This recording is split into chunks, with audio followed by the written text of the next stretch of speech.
सर्वांचं स्वागत आहे आपल्या युवा कोचिंग क्लासेसमध्ये. आपण वर्षभरामध्ये पूर्ण अकाउंट्स वगैरे सर्व शिकलो होतो. आज आपण एक रिव्हिजन लेक्चर ठेवलेला आहे, ज्याच्यामध्ये आपण ॲडमिशन ऑफ पार्टनरचे आज आपण रिव्हिजन करणार आहोत. सो ॲडमिशन ऑफ पार्टनरचा अर्थ काय होतो? दोघात तिसरा, आता सगळं येस. धन्यवाद. सो आपण एक सम बघूया. तर समची पोस्टिंग तुम्ही मला सांगायची आहे. Following is the balance sheet of the Sohan and Mohan on 31 March 2019. They share profits and losses in the ratio of 3:2. हा 3:2 कोणता रेशो आहे? Old ratio, right. Cash, stock, sundry debtors, furniture, plant and machinery, plant and building. They decided to admit Rohan. कोणाला admit करायचं आहे?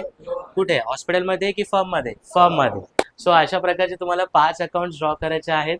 So ह्या 3 अकाउंट्सला तुम्हाला mark आहेत. हे बॅलन्स शीट स्टेटमेंट आहे आणि वर्किंग नोटमध्ये कॅश आणि गुडविल अकाउंट तुम्हाला प्रिपेअर करायचं आहे. Balance brought down. ॲडजस्टमेंट आहे का?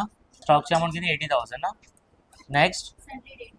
So new Capitals find out करण्यासाठी तुम्हाला पहिला न्यू रेशो पण पाहिजे. सो त्यांचे कॅपिटल्स आणि त्यांचं आपल्याला न्यू रेशो घ्यायचं आहे.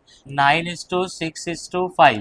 सो हा जो बॅलन्स फिगर आहे हा तुम्हाला लोन अकाउंटला ट्रान्सफर करायचा आहे आणि लोन हे तुमचं काय आहे? लायबिलिटी. सो इकडे तुम्हाला लिहायचं आहे लोन अकाउंट आणि 2 पार्टनर्स इकडे लोन अकाउंट आलेला आहे. कोणत्या प्रकारे सम टॅली केल्यानंतर तुम्हाला मिळणार आहे टोटल 10 मार्क्स. ठीक आहे.